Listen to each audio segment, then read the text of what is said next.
ADHD जैसे हम जानते हैं कि उसका मतलब है attention deficit hyper activity disorder. Generally इसमें 3 किस्म के होते हैं।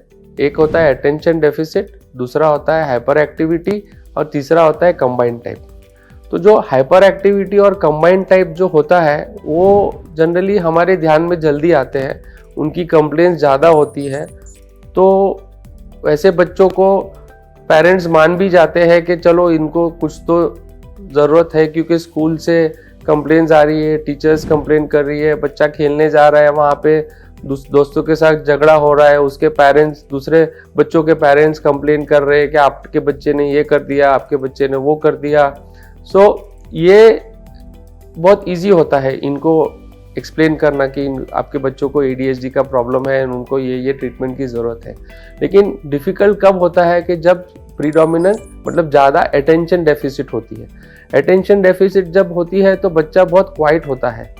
जनरली टीचर्स, आपको एक केस हिस्ट्री बताऊंगा। जैसे एक बच्चा था, वो परफॉर्म नहीं कर पा रहा था, मतलब पेरेंट्स ने आके बोला सर ये जब फर्स्ट सेकंड में था ना 95 एंड अबव, और उसके बाद में थर्ड फोर्थ से कम होते गया और अभी 8th में आया है तो वो अच्छे से नहीं कर रहा है, मतलब वो फेल हो रहा है, जबकि उसको सब आ रहा होता है।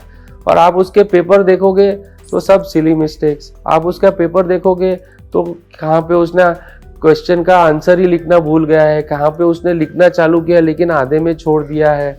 सो ये हमको समझ में नहीं आ रहा क्या है। फिर जब डिटेल में इवैल्यूएशन किया गया तब हमको पता चला कि ये है ADHD with predominant attention deficit.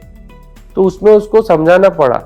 तो जब ये उनको बोला कि ये प्रॉब्लम है, तो पेरेंट्स ने जाके टीचर को बोला कि बच्चे को ये प्रॉब्लम है करके हमने बताया है डॉक्टर को। टीचर बोले ये तो हो ही नहीं सकता है, ये तो हमारे क्लास का बहुत वेल बिहेव्ड चाइल्ड है, इसको ADHD नहीं हो सकता है। क्यों? क्योंकि तभी टीचर के माइंड में हाइपर एक्टिविटी और कंबाइंड टाइप का जो पिक्चर था वो सेट था।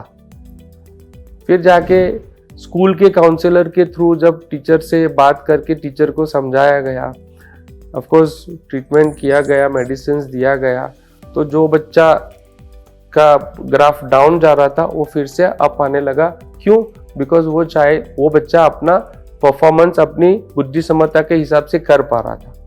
क्या होता है कि जब छोटा होता है तभी बुद्धि क्षमता इतनी है, पोर्शन इतना है, तो बहुत इजी होता है, एकदम अच्छे से बच्चा कर सकता है।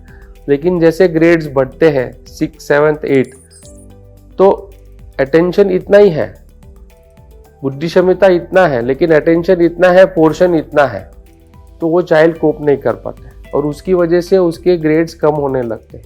और जब ग्रेड्स कम होने लगते हैं उसका रिपरकशन चाइल्ड पे होता है, क्योंकि बच्चा समझता है कि ये जो मुझे है मार्क्स जो मिले हैं ये मेरे को इससे ज़्यादा मिलने चाहिए थे, क्योंकि पढ़ाई कर रहा है वो, कोशिश कर रहा है वो, लेकिन उसको वो कोशिश के मुताबिक उसको रिजल्ट नहीं मिल रहे हैं। तो ये बहुत ज़रूरी होता है कि कौन से टाइप का ADHD है उसको डायग्नोस किया जाए और फिर उसको ट्रीट किया जाए। इसमें एक और बात है, गर्ल चाइल्ड जो होती है, जो महिला चाइल्ड होती है, उसका डायग्नोसिस जनरली अंडर डायग्नोसिस होता है, उनको रिपोर्ट नहीं किया जाता है, क्योंकि गर्ल्स जनरली क्वाइट रहती है नेचर से। सो ये एक और चीज़ है जो हमको ध्यान में रखनी है कि ADHD अगर होगा उसका मतलब ये नहीं कि बहुत हाइपर एक्टिविटी होगा।